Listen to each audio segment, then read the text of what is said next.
Welcome to Nourishing the Mother, an inspired conversation space between Bridget Wood and Julie Tenner on the journey of motherhood through the common thread of parenting, relationship, and sexuality as a path to consciousness. We keep our conversations honest, our experiences real, and our philosophies exploratory.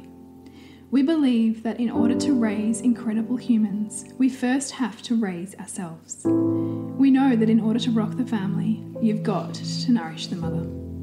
If you are here, you care about paving a path of conscious and intentional motherhood, connected with yourself and your gifts, and also illuminating your children in theirs so we may raise more whole humans who can impact this world in a more humane way. If you desire to integrate your learnings practically and supportively, head on over to bridgetwood.life or julietenner.love to go deeper.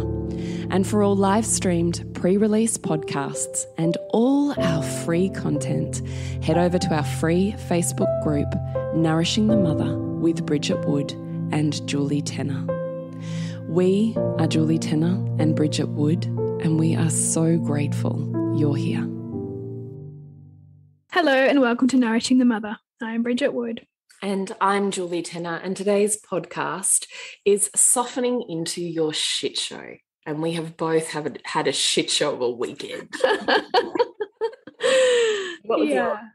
Oh, mine started on Friday night when I, against my better judgment, took both my children into the city.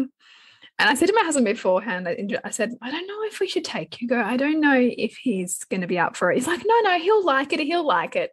He hated it. He hated where I took him. You know, like it was. Where did you go?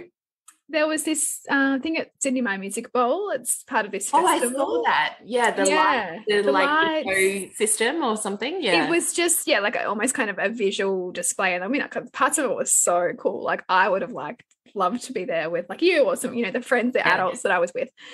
But like Sylvie spent most of it on my back because she was so tired. She couldn't walk anymore. And Hugo was just like, we'd had all these conversations about mud throwing. He's like, I don't care. I know I'm doing it. It's just because I feel crap. So he was upset because the friends that we were with weren't his friends from school. And we were in Melbourne City and we weren't at the football. Yeah. So like just nothing could go right for him. Yeah. And he was very stuck in the sludge.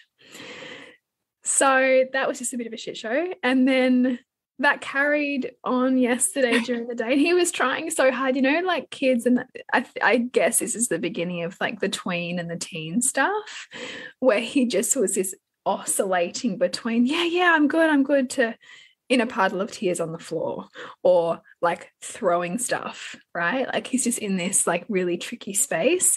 And so it's happening in the middle of Pearl's birthday party yesterday when like, the kids are playing a magic show and he's wanting to interrupt their magic show to tell them it's all made up, right? So I'm like got one foot in this like, yes, my 3-year-old is like loving herself sick and my 9-year-old is like really in like the depths of Shitsville right now. And just that like mothering both and seeing the value of leaning in and mothering both. Mm. So that was like kind of my experience of the shit show. And I think we'll kind of take the points that we drive home, we'll talk about, talk in many ways to how I carried myself through that. But what about your shit show, Jules? Oh, look, my weekends are actually hell. Like they're 1,000 times worse than my weekdays. So even though our weekdays are full on, our weekends are freaking manic. So I kind of dread my weekends most weekends. They're not. Which is so funny, right? Because most people are like, weekend. God, no. You ask any mother that's in my zone with kids doing all the fucking shit and working and they're all like, oh God, weekends. And I'm like, I know. Yeah, and I mean, particularly like if you're a newer listener, like you've got kids. You think and look, there's no way I could possibly tell you because I 100% can put myself in your camp and be like, I was so sure it could not get more consuming than having a baby who was continuously on you like Velcro and needed everything from you all the time. And I was 100% sure it could not get more intense than that. And then I had a couple of kids and I was attachment parenting and doing all of the things. And I was 100% sure it couldn't get any more intense than that. And then I just had preschoolers who had no care. And so I was 100% sure it couldn't get any more intense than that. And I hate to be that fucking asshole that's like, oh, love, you've got no idea. But oh, love, you have no idea. Wait till you have teenagers. Oh my God. Hormones and jobs. It just changes form. Yeah. So do I have more downtime by virtue of the fact that I have kids who can get themselves water and understand the world a bit better, and, you know, I'm not scared about them running out on the road and they don't need my breasts? Yeah, totally. And 100% that makes life easier because I have my own body. Yeah. But it is so intense in so many other ways. And particularly if you have a top value in parenting, I smile sweetly now to the mums who are like, you know, I'm just not ready for, you know, sport and to give up my weekends. And I'm like, sure. But what happens is it creeps up on you. I didn't start out going, I'm going to be the mum who's like so like taxi mum everywhere. I just went, I want my child to have the fullest life with as many opportunities to delve into their top values as they can have. And so you just end up doing more. Yeah. Oh, you're so creative. Let's put you in the art class where you can be led by a teacher who really lets you immerse in that. Oh, I noticed that you have this, you know, spatial awareness thing. Let's put you in the whatever class that helps you do that. Oh, you want to go do footy? Yeah, of course you do. Let's let you do that. Oh, you want to go do karate? Yeah, of course, let's let you do that. And it creeps up on you because you just want them to expand until your life is so fucking full. And you might have all of it. Oh, that's never going to be me. Righto. Talk to me in 3 or 5 years. Yeah. It's just the intensity and the pace is really full on. So our weekends are not weekends. They're like manic. That's why Nick and I date during the week, because it's actually more stable than our weekends. Yeah. Which are totally unpredictable and full on. So anyway, today was just a nightmare. My son Heath, who's 16, is having what I'm calling a dig deep year. He's having to dig really fucking deep this year within himself and to mine the fucking gold out of he's digging. It's just like ridiculous. So, you know, I think we all have dig deep years, and I have been having this, you know, illumination or rumination within myself is there's dig deep years and there's, you know, harvesting years and there's just staying where you are years, and the dig deep years are fucking brutal. So Heath is having a dig deep year, which when your child is going through a dig deep year, it's really hard to be with because you have this child that you just so want to be everything that keeps them happy and alive and new to this world. And watching your own child disintegrate their identity and the dreams that they've had since they were this star-eyed 4-year-old crush before them as they realize the world is like, it's fucking brutal. Yeah. God, I can imagine. Really, it's brutal. Yeah, because also because of the entanglement between as mothers and children, part of their crushing of their identity is naturally going to have some collateral like impact on you because you've been such a participant in the creation of that identity. Right. Exactly. Totally. So he's having this massive dig deep year where he is learning all the hard lessons in one fucking year. And it is just one lesson after another, after another, after another. And it is just on a parenting level, really fucking brutal. And particularly when they're 16-year-olds, and I'm so acutely aware, which maybe is a disservice to me, of the level of pain and suffering that exists post-COVID in teenagers. So I certainly have a very visceral awareness of children whom have intense experiences now coming out of 2 years, particularly in Melbourne, of like lockdown. Yeah. And so suicidal tendencies, making choices that are just in the moment and yet have lifelong consequences, pregnancies, drugs, risk taking, like all the and fucking you're shit. seeing this. All of it. I see all of it. Yeah. Because not only am I, you know, coaching people who are in it, but I'm also friends with women whose children are experiencing it. Mm. So it is visceral. I have a visceral awareness, which overlays onto my parenting value of like, fuck, you better get this right because this could be the moment. Yeah. You know? And I had a child last year who super struggled with anxiety, and it was at an absolute peak, and we had to change her world, and she dipped into depression for a while. So I have this lens, which doesn't always do me service, I don't think. Anyway, so Heath had another dig deep lesson this week, and I knew something was up with him. And this is the beauty of being home after school. I love picking them up from school and having the touch point and the where you going, where you at, and just being around. And he is not still a great communicator. He's so like his dad and super fucking dense. And I'm like, I know something's up with you. And I kept checking in with him and checking in with him and checking in with him. No, wouldn't tell me. So gets to today. So, of course, it's built up for like 4 days now. It gets to today and it's a fucking shit show now. So now I'm like picking the pieces up at the same time as he's disintegrating. And because he's a 16-year-old boy, he's in this phase of like, you know, stone walls and gets super fucking dense and then wants to fight you and then wants to be in tears and then wants to pretend there isn't tears. And like, it is just like, it is so messy. So when he goes into a hole, it is on a parenting level fucking intense. Like, I know I'm in for a day. Yeah. It's a whole day for me. Yeah. Because I have to do this dance with him. Hold my energy bubble, keep it clean, because that's what's most important. Dip into him, dip out, dip into him, dip out, dip into him. Like, it is an all-day dance before we get him back out of it. So... Which is so hard, especially because you'll also be meeting your own triggers in that. So, like, there's all the work. And it's not just me, it's Nick. Nick gets fucking triggered as fuck with him.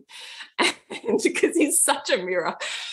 And Nick was like, I could hear him, and Nick's like, I've had to walk away many times. And I'm like, okay, let me take over. So we have a stag team. So we're having a day like that with Heath, and he's learning big lessons, and, you know, we're talking about him. And I finally think I'm getting somewhere in the end, because he doesn't want to admit that he has anxiety, and yet I know he has anxiety. And his panacea to anxiety is, well, I'll just screen over it. Yeah. Yeah. Easy one. So, right? So you're pulling the plug. So it was just a really, well, I don't want to pull the plug either, because it's such a tricky, like, how do I maintain relationship and honor his values? And anyway, this is not the point of this podcast. It's not, but and another time. But I can totally see that there's a part of you that naturally goes, well, I want to take that mask off, so I'll pull the plug. But ultimately, then that's going to put another wall up. Right. Well. Right. And at the end of the day, I have to have an eye on the prize of what is my end goal here. Yeah. My end goal is to maintain relationship with my child and develop a wholesome human who can navigate themselves. So having domination over his life choices doesn't align with that for me. No.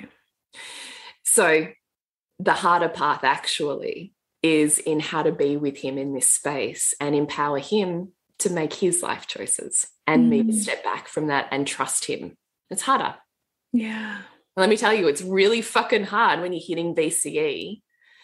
And even though I know it actually means nothing about your whole life, there's still part of you that, like, it means something about your whole life. Yeah. When you're deep, when you're in it, it does, right? Like when you're living it. So, you know, we're having one of those days with Heath. So it's been a fucking brutal morning. I also had my niece and nephew over for a sleepover. So, and they wanted to make poffages, which are a pain in the ass. And I said yes. And then they fucked it up. And then, anyway, so I had that. I had a sleepover with the fuck up I didn't want to have to deal with. Now I'm cleaning up and sorting out. Now I'm making, you know, crepes for everybody because the poffages didn't fucking work. then Heath's having his situation, which now is dragging out into what would normally be our family time. And Jade's a little bit sick and she's tired and nobody wants to do their chores because they're tired. And now we're talking about family contributions. And then Gwen's losing her fucking shit because she's 4. And that's what you do every 5 fucking seconds when you're there. If your world is not exactly as you wanted, it's why is my world not as I exactly wanted to be? And then I've got Lola, who really is just a walking shit show most of the time. So it's just like ridiculous. And my day just doesn't, I keep going, okay, I'm just going to go. Okay, change of plans. We've got Heath. I've got him sorted. I actually ended up doing Buteyko breathing with Heath. So I gave him several options on regulating his body to work with his anxiety. I gave him 4 different breaths. And I said, which is the one you want to choose? And he chose Buteyko breathing, which I thought was so ironic because it was the breath that I learnt from my dad sitting with my dad. Wow. I know, right? So I was even like, I gave him 4 options and that was the one he chose. So I was like, it's so weird. So then to his credit, he sat with me and he did Buteyko breathing, which I tried to get into his value system by saying this is essentially the basis of all breath work and all meditation and, you know, Wim Hof breathing and, you know, Iceman stuff and all that thing, you know. So then he was like in on it. So I got him sorted and then he was going to go and do what he needed to do. So then I'm back, right, okay, let's go do the shopping. We'll get the kids sushi. Nick's like, I think you're getting hangry. And I get a little bit terrifying when I'm hungry and I haven't eaten. I go get some sushi like this. They fucked up my sushi order. So I only realised when I sat down at the table with the girls and Lola's like, and they gave us two dishes instead of I needed 3 dishes to be able to have separate plates for the 2 girls. So now I'm negotiating the shit show as Gwen's screaming in the restaurant and Lola's unhappy and they're tussling between the 2. And I'm like, oh, so I'm negotiating that. Then Lola goes, but I didn't have my sushi. And I'm like, fuck. I'm going up to the sushi lady and it's like, she's filled with people. And I'm like, did you charge me the sushi that I didn't get? What's happening right now? Get the sushi, get them sorted. And Gwen's crying. I'm thinking, well, this didn't work. We're going to do something else. We're going to get coffee and a juice. There's no tables. That doesn't work. So now there's a shit show. We get back home. It's all right. We'll take the dogs for a walk. We'll go to the dog beach. Zeke's a fucking toddler nutcase today for some reason. And he runs up to this Rottweiler who bites him and lock jaws onto him and he's yelping and I'm running and the owner can't unlock jaw this dog. And I'm like thinking, what? Like it was just like my nervous system fucking fried today. Just for dog lovers out there. In the end, his fluff saved him. So he has a super long coat. And this dog had a muzzle on and had locked onto his fluff. Thank God for that. Right. So it was pulling his hair out, actually didn't hit his skin. So he was saved by his fluff. So Zeke shall never have a short coat ever. The precautionary fluff. So we got back from this and I said to Nick, okay, all right, hang on a minute. We just need to get home. We're going to keep dinner easy. We've got to get Jade to work. I need a fucking wine. That's it. I don't even care that right now I'm resorting to wine. Give me the fucking wine. That's where I'm at. And Gwen's like, I want to pour you wine. I'm like, fucking fine. I got another glass. I will pour my wine. I know. So she's up there pouring my wine. And it's like this jug of a wine. I was like, thank you very much. That's exactly what I want. I'm not pouring that back into the bottle. And I said to Nick, okay, he needs to hit some shit. Can you just go take him to the golf, you know, driving range, whatever you call the thing where you just hit balls off of the thing, can you just go, please find a place, go hit some balls with him. I will put the girls on screen, we'll get them something easy, we'll drop Jade at work, I've got a podcast, let's just be done with this day. And he's like, we're going to see you again. I'm like, I don't even know. So it has been a shit show of a day. My nervous system has been fucking fried. So let's talk about this. What do we want to do when we're here? How do we soften into our shit show? Because it would be very easy to be like, life's fucked, I'm fucked, fuck this. Yeah, it's all too hard. Yeah. Crawl into a cave, make everybody wrong, cry, scream, all of the above. Yeah. So what we have here is 3 easy steps that we would love you to consider and that both of us have used in our weekend that has ultimately been a shit show. This podcast is brought to you by the offers we currently have on In Our World. So over at bridgetwood.life, you can find out more about the Reimagining Motherhood membership. It's the place where conscious parenting and the whole woman collide to empower you in motherhood. And you, Jules? Over at julietenner.love is the online couples workshop experience. It's 12 dates that you join from the comfort of your bedroom or lounge room, cameras off, guided by me over a 12-month experience. So one date at the beginning of each month that inspires the support and the change that you can create in the rest of your month. So it's a set it and forget it healthcare system for your relationship. You can find out more at julietenner.love. Number one is, what is my fantasy? Yeah, so what is my fantasy? So this was a big one that I think is great for us to have on hand. And we can see this play out with our kids. So a perfect example was my fantasy that I was looking at with my son. Was, first of all, my fantasy was my kids are going to love this. Everyone's going to get along. They're not going to be tired. Everyone's going to have a fun time at the party in Melbourne City. You know, they're going to appreciate me taking this time out for them, or they're going to center their sister for her party and not think about themselves. No, like not realistic, driven by a fantasy. And even thinking about fantasies in terms of our children, like my son's fantasy on that Friday night was him being there in this place with his good friends. And as soon as you wish something was different to the way it is, you're immediately making a comparison. So he was living this for me because he was angry and sullen, totally like blowing off these other friends who previously he's had a great time with, all because they weren't how he wanted it to be. It wasn't what he had decided was the best for him. So nothing else is good enough. And so in that projection onto his evening of how he thinks it should have been, nothing else could be good enough because he's running this fantasy. And there's so much pain in that because it takes you out of being able to make the best of where you are. And it puts you out of appreciation of the relationships that are already here for you. And it just makes you have a really fucking shit time. Like, pick your area of life. If we're in this one-sided view of it needs to be this way, or this shouldn't be happening, or I needed this to be, you know, XYZ for me to be okay, then that's exhausting, depressing, all of the above. So, you know, if I had latched on at Pearl's party with, you know, needing Hugo to be respectful or put aside his feelings for his sister or not make a fuss or be emotional, you know, in front of our guests, because I have some fantasy about my children being these perfectly behaved little angels, then I then don't get to experience her party because I'm so running in my head about how I think it should be instead of sinking into, this is how it is. This is our reality. How can I move with this reality? How can I go between sitting on the floor in the kitchen behind the island bench with my 9-year-old cradled in my arms and then move back to my 3-year-old and her having a great time? Can they both be okay? Can they both exist here? Can they both be beautiful? It's such a polarity, isn't it? It is. It is. And yet I think the more that we can be with that polarity, the more power we actually have in our world to enjoy our life, right? And drive our life and accept, you know, the truth of our reality in this moment. So that's what I would say. Shame. Do you feel social shame when Hugo's like that at your daughter's party? No.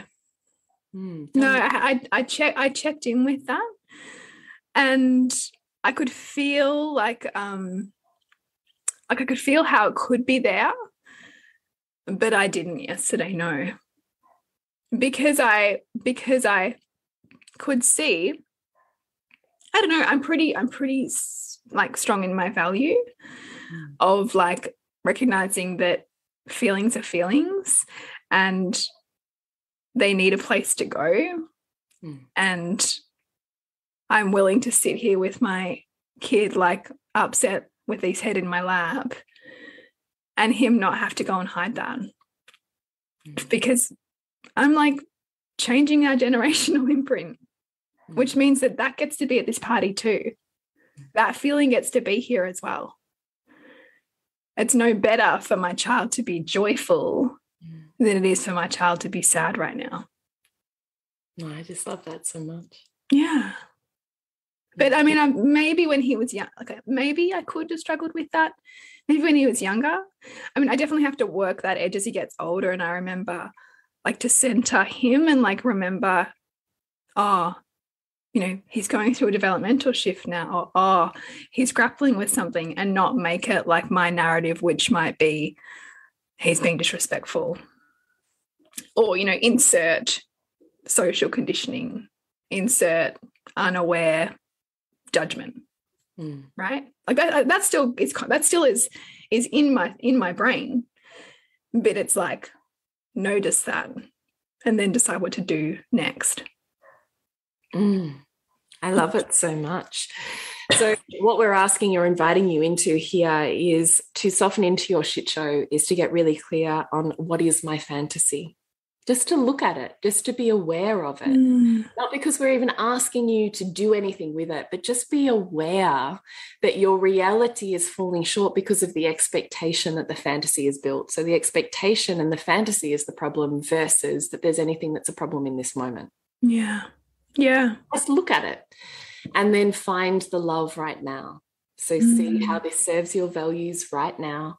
See how this is beautiful or could be beautiful right now. Find the beauty. Look for it consciously right now.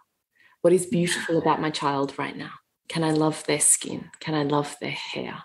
Can I love the way their body shakes as they're crying? Can I love their passion? Like, what can you love right now? And can you let yourself just move a little deeper into that? Because love exists here in this moment. Like with Heath this morning, as Nick is, you know, exacerbated, and I know I'm taking over and potentially not getting anywhere, I could have given up.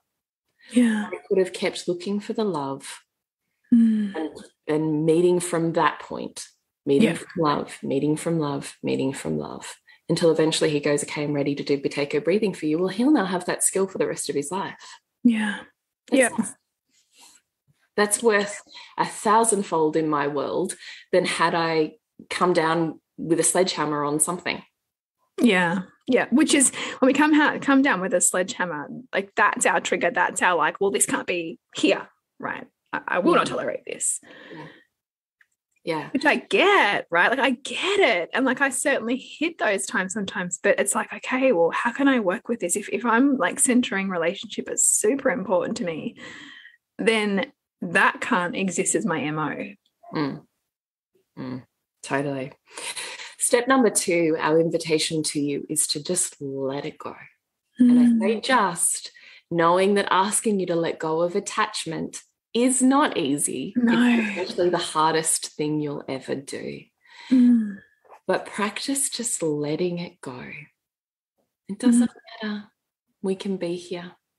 All that I'm grieving in this moment is my fantasy future, or the way that I perceived this thing would roll or be or exist. And my pain and my suffering is in letting go of that future. It's not in the moment. Yeah.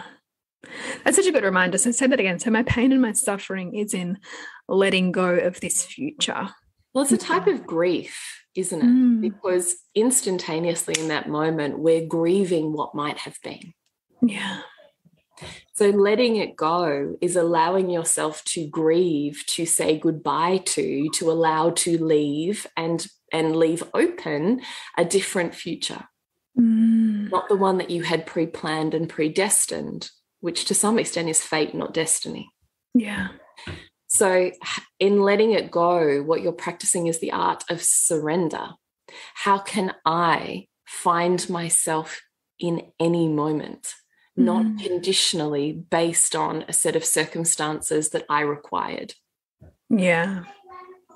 So letting it go is just finding you and connecting back to, it's okay for me to grieve what I had in my head. Like, it's okay for that fantasy to be there. It's okay for you to acknowledge it.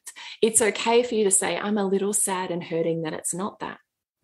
All of that is okay. Yeah. In fact, it's necessary as a human. That is really not. Yeah. But I think what often happens is we can do this and then we're angry that it's not that, and then we guilt ourselves into the fact that we wish it was. Yeah. Yeah, like almost that we feel guilty because we're still holding on to that. Yeah, like we never actually allow ourselves the process of forgiveness and grieving. Yeah. You can't let something go if you're still attached to it, which you are in either of those previous scenarios. So let yourself forgive yourself for having a fantasy, and let yourself grieve its loss. Yeah. And let now be okay. Let it go. Surrender to it. You are vast, vaster than this moment. This human is vast, vaster than this moment. Love is vast, vaster than this moment. How do you trust that more than the finite spectrum that you had decided made it okay? Like that's what surrender is, right? As a spiritual practice. So number 2 is practice letting it go. And number 3 is choose you. Yeah. And what does that look like?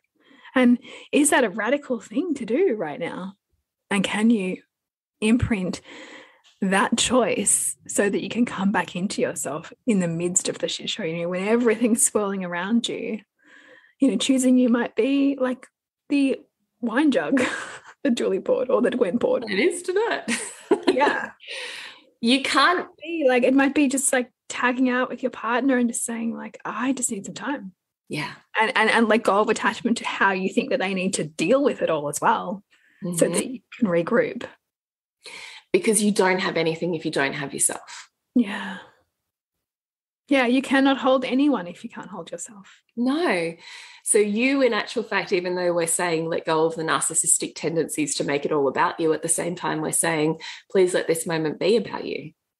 It's both, right? Here's the duality that exists in our world. Yeah. Detach, don't make it about you. And at the same time, what do you need to be so full that you're grounded and wholesomely connected to who you are? And are making choices, words, actions, and tone that is in alignment with the truth of who you are, with your soul, not in reaction and not in integrity and alignment with who you are.